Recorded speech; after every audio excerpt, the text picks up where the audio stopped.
Energy कभी एक frequency पे वाइब्रेट कभी नहीं होती जब तक उस शक्ति को शिव के साथ वो एकाकार ना हो जाए। उसकी फ्रिक्वेंसी एक जैसी कभी नहीं रहती, ऊपर नीचे ऊपर नीचे ऊपर नीचे चलती रहती।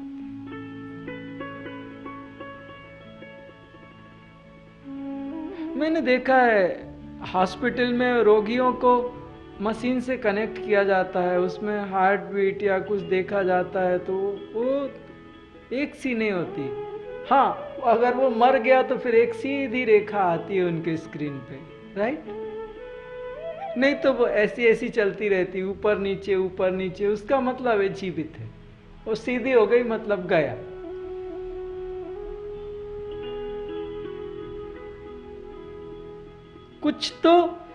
कुछ तो चेंजेस कम ज्यादा शरीर में, संसार में, मन में, इंद्रियों में सब कुछ कम ज्यादा ही होता रहेगा।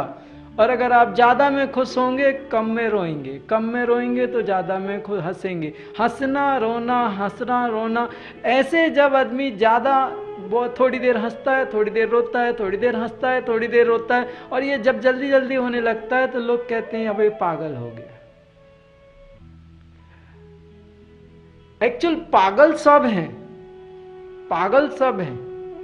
अगर आप शांति से बैठ के आपके मस्तिष्क में जो विचार लिख आ रहे हैं उनको आप सब लिपिबद्ध करें, आप राइटिंग करें, उसको लिख लें और उनको देखें तो आपको लगेगा हम पागल हैं। जिन विचारों से आपका कोई लेना देना नहीं, जिस सब्जेक्ट से आपका कोई कुछ कनेक्शन नहीं, कुछ नहीं, उनको भी आप सोचते हैं और क्या क्या सोचते हैं। और इसके बाद में कभी कभी लोग स्वीकार करते, अरे हम पागल थे, हमने वो काम कर लिया, हमें समझ नहीं थी, हमने नासमझी कर दी, हमसे गलती। एक्चुअल जो डिप्रेशन है, जो स्ट्रेस है, पहले स्ट्रेस नहीं होता था। पहले होता था बड़ा परेशान है, आजा भाई पानी पी ले, बैठ जा शांति से, जरा दिमाग ठंडा कर ले, शांति से। और पंजाबी में कहते हैं ओए ठंडा रख, ठंडा मतलब ठंडा रखो। इसलिए उन्होंने, गुरु गोविंद सिंह ने एक पगड़ी कंपलसरी बताई कि भाई पगड़ी भी बांध लिया करे ताकि ये ऊपर का माला ठंडा रहे। तो पहले होता था कि अरे बड़ा परेशान है, आजा। फिर उसके आगे की व्यवस्थाएं बढ़ी, जैसे जैसे हम लोगों ने उन्नति की, तरक्की की, हमारी आवश्यकताएं बढ़ी, हमारी इच्छाएं बढ़ी। और जब इच्छाएं बहुत सारी हो गई और उतना प्राप्त नहीं कर पाए तो एक नई व्यवस्था आई, उसको कहा गया डिप्रेशन। कि भाई जो पाना चाहता था, बहुत सारा पाना चाहता था और मिला कुछ नहीं, वो डिप्रेस हो गया। अब वो सिर झुका के बैठा है, ऐसा बिल्कुल ऐसा, उसकी आंखों में आंसू भरे हैं, डिप्रेशन आ गया। फिर उसके बाद में एक और व्यवस्था आई, उसकी इच्छाएं बहुत सारी हो गई और ज्यादा बढ़ गई। अब नए नए आविष्कार हो गए, नई नई व्यवस्थाएं संसार में आ गई। उसने सब कुछ देखा और सोचा कि हमें भी मिलनी चाहिए, ये व्यवस्थाएं ज्यादा मिलनी चाहिए और सब कुछ मिलना चाहिए। बहुत सारा कुछ उसके अंदर भर गया और ज्यादा इच्छाएं बढ़ गई। और उसने भी संघर्ष करना शुरू कर दिया दूसरे लोगों के साथ। सारे लोगों ने संघर्ष प्रारंभ कर दिया कि हमें मिल जाए, क्योंकि साधन सीमित थे और पाने वाले बहुत थे। तो संघर्ष हुआ, कंपटीशन हुआ, इच्छाएं ज्यादा थी, व्यवस्थाएं कम थी, बहुत संघर्ष हो गए। और संघर्ष इतना कठिन था कि उसने एड़ी चोटी की ताकत लगा दी। और एड़ी चोटी की ताकत लगाने के बाद, सब कुछ करने के बाद भी वो हार गया, वो पा ना सका। तो अब डिप्रेशन नहीं आया, अब स्ट्रेस आ गया। डिप्रेशन की स्थिति होती है ऐसी और स्ट्रेस की स्थिति होती है ऐसी। इतना अंतर समय के साथ इच्छाओं के कारण संघर्ष के बाद में आया। डिप्रेशन में गया हुआ व्यक्ति किसी के ऊपर ऐसा शायद इतनी जल्दी अटैक नहीं करता, इतना क्रोध नहीं होता, दुख होता है डिप्रेशन में। लेकिन स्ट्रेस में तो क्रोध भी मिक्स हो जाता है, उसमें मिला होता है। पीड़ा के साथ क्रोध होता है, उसको स्ट्रेस कहते हैं। कहा जाता है अरे रे उसके पास मत जा भी, पता है उसके बॉस ने उसको जॉब से निकाल दिया है, इतनी मेहनत की उसने, कहाँ वो सोच रहा था प्रमोशन होगा, जॉब से ही निकाल दिया, बहुत दिमाग खराब है वो, स्ट्रेस्ड है वो, मत जा नहीं तो चिल्लाएगा जोर से। पहले की स्थिति होती थी डिप्रेशन की, अरे रे बहुत दुखी है, चलो यार थोड़ी देर बात करेंगे, उसके साथ बैठेंगे, चाय वाय पिएंगे, इधर उधर की बात करेंगे, शांत हो जाएगा। आज से 25 साल पहले स्ट्रेस नहीं था, कोई स्ट्रेस का नाम नहीं जानता था। और आज से 40 साल पहले डिप्रेशन नहीं था। पहले डिप्रेशन आया, उसके बाद स्ट्रेस आया, अब आगे अपने को इंतजार करना पड़ेगा कि अब और क्या एक नया नाम आता है इससे आगे, क्योंकि इच्छाएं लगातार बढ़ रही हैं, नए नए आविष्कार आ रहे हैं, नई नई आवश्यकताएं का जन्म हो रहा है, नई नई व्यवस्थाएं, और संघर्ष बढ़ते जा रहे हैं, साधन कम हो रहे हैं, संघर्ष बढ़ रहे हैं। इसलिए ये सारी व्यवस्थाएं, अब स्ट्रेस से आगे की तैयारी करनी है हम लोगों को।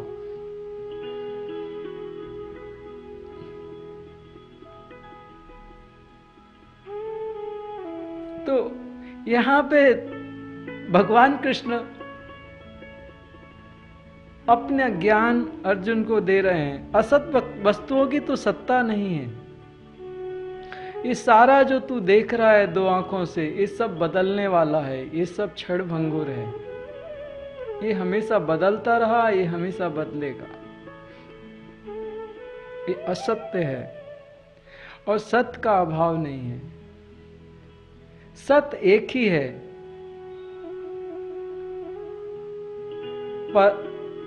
परम परमात्मा जो आत्मा है वही सत्य है। भगवान कृष्ण कहीं उसको शरीरी कहते हैं और भिन्न भिन्न नामों से उनको संबोधित करते हैं। भगवान सत्य उसी की ओर इशारा कर रहे हैं जिसमें स्थित होकर मोक्ष की प्राप्ति होती है, वो सत्य है। और जिसमें फंसकर दुख पीड़ा सुख दुख पीड़ा और कर्मों का प्रारंभ होता है और जन्म मरण चलते हैं, वो असत्य है।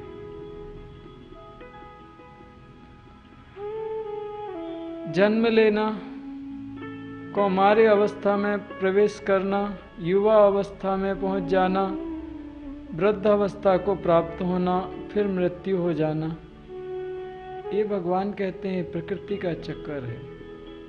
इसको पकड़ने वाला या इनमें सुखी दुखी होने वाला मोक्ष की प्राप्ति नहीं कर सकता, शांत नहीं हो सकता।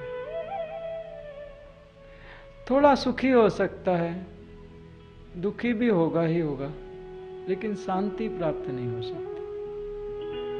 और जिसको वो शांति समझता है वो उसके हिसाब से शांति है। शुद्ध शांति की व्यवस्था प्राप्त नहीं हो सकती।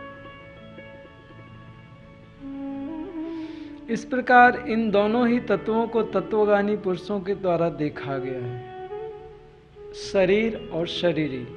शरीर जो 5 तत्वों से बना है, प्रकृति से जुड़ा हुआ है, प्रकृति की प्रधानता है, वो असत है। और जो इस शरीर में शरीरी है, जो आत्मस्वरूप है, वह सत्य है। तत्वज्ञानी पुरुषों ने इन दोनों को देखा है। शरीर को उसने देखा है, शरीर के 5 तत्वों को जाना है, 5 तत्वों के गुण को जाना है, 5 तत्वों के विकार को जाना है, 5 तत्वों से जुड़ी 5 इंद्रियों को जाना है, 5 इंद्रियों से जुड़ी वासनाओं को जाना है, उन वासनाओं के ऊपर जाके उन 5 इंद्रियों का जो राजा है मन, उसको जाना है, उसको जीता है, उसको शांत किया है, और मन के ऊपर जो बुद्धि है, बुद्धि को उसने समझा है, बुद्धि की वृत्तियों को शांत किया है, चित्त को शांत किया है। उसके बाद उन सब का जो प्रकाशक है आत्मा, उसमें उसकी स्थिति है, उसको तत्वदर्शी कहते हैं या तत्वज्ञानी कहते हैं भगवान कृष्ण। अध्याय, द्वितीय अध्याय का 16वां श्लोक। श्री कृष्ण। अविनाशी तु तद्विद्धि येन सर्वमिदं तदम् विनाशम् अव्ययस्यास्य न कश्चित् कर्तुमर्हति। नाश रहित तो तू उसको जान जिससे यह संपूर्ण जगत दृश्य वर्ग व्याप्त है। इस अविनाशी का विनाश करने में कोई भी समर्थ नहीं है। हे अर्जुन, तू नाश रहित उसको जान। जितना तुझे दिखता है इन 2 आंखों से, वो सब नाशवान है।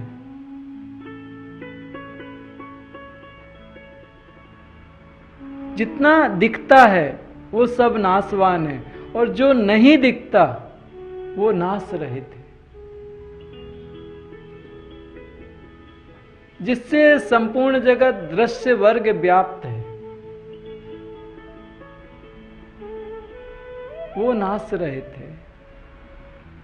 इस अविनाशी का विनाश करने में कोई भी समर्थ नहीं है। जो नहीं दिखता वो अविनाशी है। जो दिख रहा है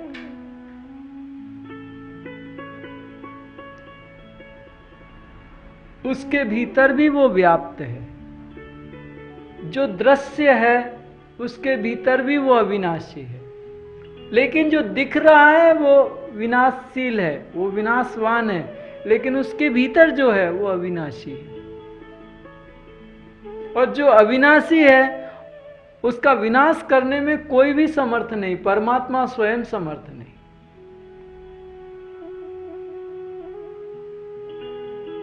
अविनाशी का विनाश कोई नहीं कर सकता। भगवान भेद कर रहे हैं शरीर और आत्मा में। जैसे एक नारियल होता है, एक बार किसी साधु के पास एक साधक आया। एक साधु के पास एक साधु आया, वेशभूषा साधु के जैसी थी, और वो जब आए तो उनके साथ बड़ा लाव लश्कर आया। तो उन्होंने अपना इंट्रोडक्शन दिया कि हम बड़े बड़े साधु हैं और हमारे इतने मठ हैं और हमारा ये है और ये। वो किसी सिद्ध के पास आए थे, तो सिद्ध ने बोला, कच्चा है रे कच्चा, तू कच्चा है। साधु को लगा मेरे इतने मठ हैं, मेरे इतने शिष्य हैं, मेरा इतना नाम है, ये मेरे को कच्चा कह रहा है सबके सामने। बोले, आप कैसे कह सकते हो मैं कच्चा हूं? आप जानते हो मैं कितना बड़ा साधु हूं, मेरा नाम है, लाखों लाखों मेरे शिष्य हैं, मेरे कितने मठ हैं, मेरे क्या क्या है, क्या क्या है, क्या क्या है। अरे मैं पूरा हूं, मैं पक्का हूं, आप मुझे कच्चा मत कहिए। तो वो साधु मुस्कुराया। उसने गीला वाला नारियल, ताजा नारियल मंगाया और उसने कहा, ठीक है आप पक्के हो? बोले हाँ पक्के हैं। तो बोले, इस नारियल को ऐसे फोड़िए कि इसके भीतर जो गूदा है, खोपरा है, वो टूटने ना पाए। अब जो कच्चा नारियल होता है उसके बाहर का जो आवरण होता है, कपाल होता है, उससे वो गूदा एकदम जकड़ा होता है ऐसे। जब आपने उसको ठोका तो भीतर का गूदा भी टूटता है। उन्होंने बहुत कोशिश की और भीतर का जो खोपरा था, वो जो गोल खोपरा था, वो टूट गया। फिर उन्होंने एक सूखा नारियल मंगाया। बोले अब इसको ऐसे फोड़िए कि इसका जो भीतर का खोपरा है वो ना टूटे। बोले ये तो बहुत आसान है, ये तो हो सकता है। आपने पहले गीला नारियल क्यों मंगाया, सूखा मंगा देते तो उस साधु ने पूछा उनसे, उस आगंतुक से पूछा कि भाई वो क्यों, ये आसान क्यों है? बोले ये सूखा है। बोले सूखे का क्या मतलब है? बोले इसका जो बाहर का आवरण है और भीतर का जो खोपरा है वो अलग अलग हो गया, एक दूसरे से अटैच्ड नहीं है। बोले जैसे गीला नारियल है, ऐसे ही जो शरीर है और आत्मा है, जब दोनों एक दूसरे से अटैच्ड हो जाएं तो वो गीला कच्चा कहलाता है। शरीर को चोट लगती है तो अंदर तक पीड़ा होती है, आत्मा तक वो ठेस पहुंचती है। अगर शरीर से शरीरी में भेद हो जाए, शरीर और आत्मा में भेद डाल दिया जाए तो पक गया साधक। जब तक शरीर और शरीरी में भेद नहीं आया, शरीर और आत्मा में भेद नहीं आया, जब तक साधक अपने आप को शरीर देह मानता है, तब तक साधक कच्चा है। जब उसने अपने आप को आत्मा, आत्मचिंतन, जो हमेशा अपनी आत्मा का मनन करे वो मुनि, और जो हमेशा जप करे वो ऋषि। ऋषि 5 प्रकार के, ऋषि महर्षि, ब्रह्म ऋषि, राज ऋषि और देव ऋषि। जो जिस व्यवस्था से जप करता है वो वैसा ऋषि। तो इनमें जो आत्मचिंतन, आत्ममनन करता रहे वो मुनि। और आत्ममनन करते करते क्या होता है, देह और आत्मा में भेद आने लगता है। फिर एक भावना आती है, ये जो भी हो रहा है ये शरीर के साथ हो रहा है, ये मन के साथ हो रहा है, ये बुद्धि के साथ हो रहा है, ये मेरे साथ नहीं हो रहा, मैं आत्मस्वरूप हूं।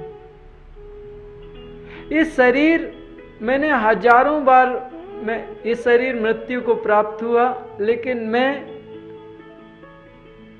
कभी नहीं मरा। मैं इस शरीर से बाहर निकल गया और इस शरीर जल गया। मैंने फिर से नए शरीर में प्रवेश किया। ये शरीर पहले बालक था, शिशु था, बालक था, युवा हुआ, प्रौढ़ हुआ, वृद्ध हुआ और मृत्यु को प्राप्त हुआ। मैं वैसा का वैसा हूं। इस भाव के साथ में वो हमेशा जुड़ा रहे तो शरीर और शरीरी में धीरे धीरे भेद आने लगता है।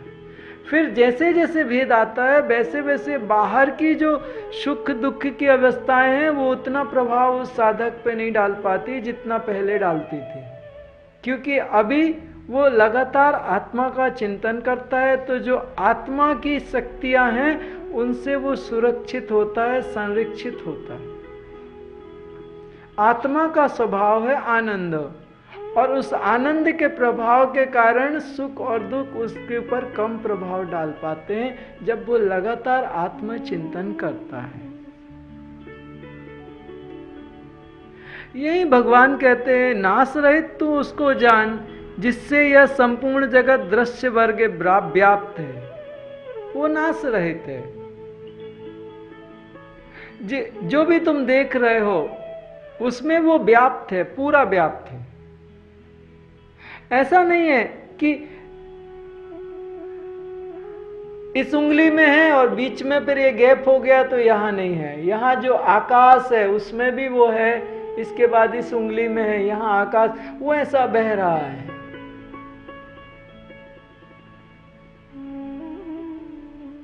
चर में भी और अचर में भी, सब में, चराचर जगत में जो व्याप्त है, कण कण में जो बसे वो विष्णु, पल पल में जो रमे वो राम।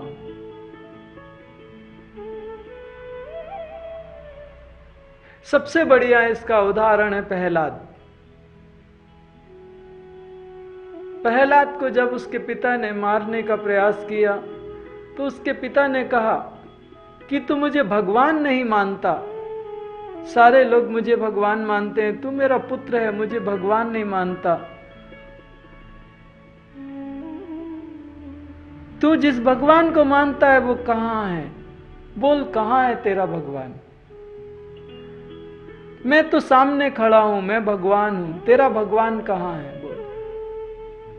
तब प्रहलाद ने कहा था, पिताजी आपका प्रश्न ही गलत है, आप ये पूछिए कि वो कहां नहीं है। छोटा सा बालक था, उसके पिता ने उसको मारने की कितनी कोशिश की। प्रहलाद को बुआ आग में लेके बैठी।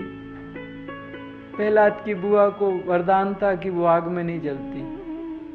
उसने सोचा आग में लेके गोद में बिठा के पकड़ के बैठेंगे, प्रहलाद जल जाएगा और मैं बच जाऊंगी। बुआ जल गई, प्रहलाद बच गई, वरदान फेल हो गया। पूरी ताकत लगा ली राक्षस राज ने, लेकिन प्रहलाद को नहीं मार पाए। क्रोधित उठ के खड़े हो गए, गदा हाथ में ले ली, बोले कहाँ है तेरा भगवान, बता आज, उसका भी नाश करूंगा और तेरा भी नाश करूंगा। राक्षस राज बहुत क्रोध में थे और प्रहलाद एकदम शांत सौम्य खड़े थे। बोले पिताजी आपका प्रश्न ही गलत है, मेरे भगवान, आप ये पूछिए कि भगवान कहाँ नहीं है।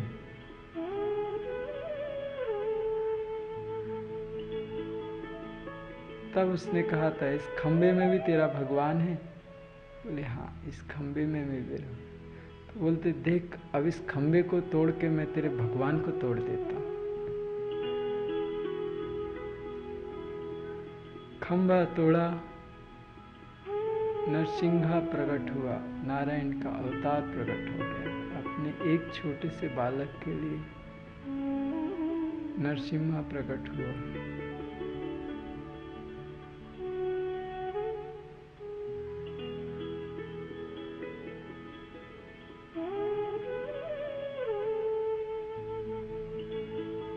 यही भगवान कह रहे हैं कि जो दृश्य वर्ग में व्याप्त है,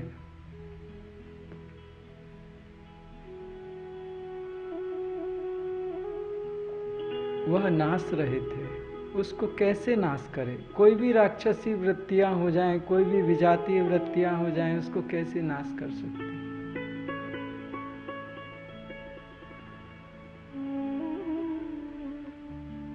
वो नाश रहित है।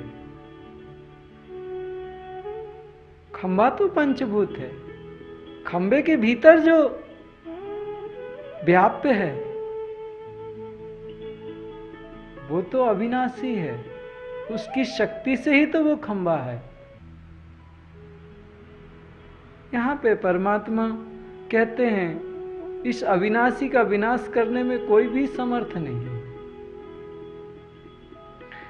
द्वितीय अध्याय का 17वां श्लोक।